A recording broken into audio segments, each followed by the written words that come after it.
कटक दहीबरा ना शुणिले लोभ कहार बा न बढ़ी जाए खाइबाकू समस्तंकर मन बड़े।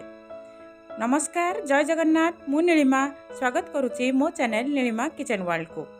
वीडियोटी आरंभ शेष पर्यंत देखिए। भल लगिले लाइक शेयर कमेंट करेंगे। मो वीडियो रे जदि नुआ ताले मो वीडियो को सब्सक्राइब कर दियंतु। सब्सक्राइब बटन ने क्लिक कर देबे। बेल आइकन को निश्चित क्लिक कर देबे मो वीडियो रो नोटिफिकेशन पाइबा पई।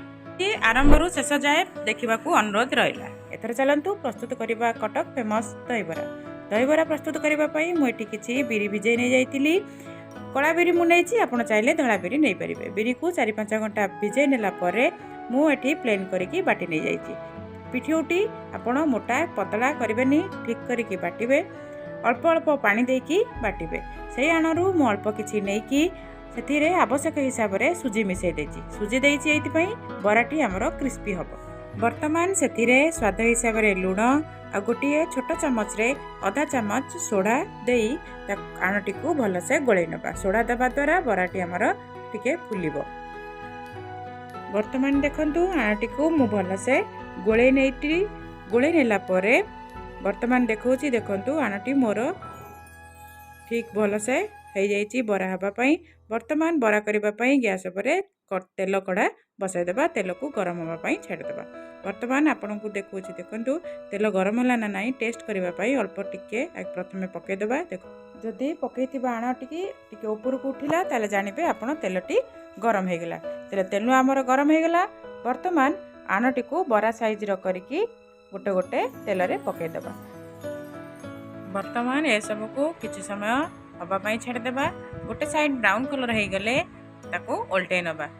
ओल्टे नेला परे आर साइड को ब्राउन कलर हैला पर्यंत हवापाई छाड़देबा। वर्तमान मु देखौछि देखंतु मोर गोटे साइड बरा हो गलानी। आ गोटे साइड मु ताको सब बरा को ओल्टे नेबी आर साइड हवापाई छाड़देबी। वर्तमान देखंतु बराटी आमर होगला। एबे एई बरा को तेल कड़ारू छाणी नहीं पानी रे पकईदेवे। ये ठंडा पानी रे पकईबे, गरम पानी रे पकईबेनी। ठंडा पानी रे किछि समय बतुरैकी बराटी को छाड़देवे। किछि समय ठंडा पानी रे बतुरैकी बराटी रहिले बराटी हमर नरम हो जिवो। आउ सब तेल भी सेतिरु बाहर जिवो पानी रे। आउ बराटी हमर नरम हो जिवो। किछि समय 10-15 मिनिट बतुरैकी रखिला परे सब पानी रू बराटी को भल से चिपुड़ी नहीं काढ़ी नेबे। वर्तमान मु आपन को देखौछि देखंतु मोर 10-15 मिनिट बरा को बतुरई साइला परे सब बरा को मु पानी रू चिपुड़ी की छाणी की बाहर कर नेली। एको रखी देबा साइड रे। वर्तमान प्रस्तुत करबा हमर दही। दही प्रस्तुत करबा पई मु एठी अल्प किछि दही नै जाइछि। आपन बरा हिसाब रे दही नेबे। मु एठी अल्प किछि दही नै जाइछि। एई दही को आपन मोटा दही पकई परिबे नले पतला दही भी पकई परिबे दही रे पानी देई। एथिरे मु किंतु पतला दही पकेबी। तो दही एठी नहीं कि मु सेथिरे आवश्यक हिसाब रे पानी देबी। ता पूर्वरु पानी देबा पूर्वरु मु एठी स्वाद हिसाब रे किछि धळा लुण पके देबी। आउ किछि ब्लैक सॉल्ट पके देबी।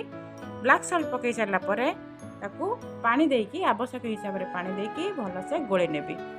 वर्तमान से दही रे मु 2-3 चम्मच चीनी पके देबी। आपण दही हिसाब रे चीनी पकेबे। चीनी आ लुणर भाग ठीक रहिले दहीटी हमर भल लागिबो। बरा रे पड़ले दहीटी भल लागिबो। वर्तमान दहीटी प्रस्तुत हो गला।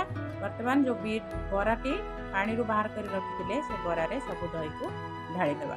ढाली देकी बराटी को दही रे किछि समय भिजिबा पई छाडी देबा। दही रे बरा भिजिबा भितरे के गोटे छुंक प्रस्तुत करबा दही बरा रे दबा पई। छुंक प्रस्तुत करबा पई मोठी गोटे पैन बसै नै जाईची। पैन ने 2-3 चम्मच तेल दे देबी। तेल को गरम होबा पई छाडी देबी। तेल गरम हो गला परे गोटे चामच सोरिष दे देबी। सोरिष देला परे मु एठी 2-3टा सुखला लंका और 2टी कंचा लंका नेची। आउ किछि भृषंग पत्र पकई देकी छुंकटी को भल से भाजी नेबी। आउ भृषंग पत्र कंचा लंका हबा पई छाडी देबी। छुंकटी हमर प्रस्तुत हो गला। वर्तमान ए छुंकटी को नै दही बरा ऊपर पकई देबा। दही बरा ऊपर भल से छुंकटी को पकई देई सेतिरे जदि आपनक भजा जीरा गुंड थिबो ताले पकई देबे। आ प्रस्तुत हो जिवो कटक फेमस दही बरा। घरे थरे तैयारी करेंगे खाइबे निश्चित जनइबे केमिति लागिला। रहिली नमस्कार, जय जगन्नाथ।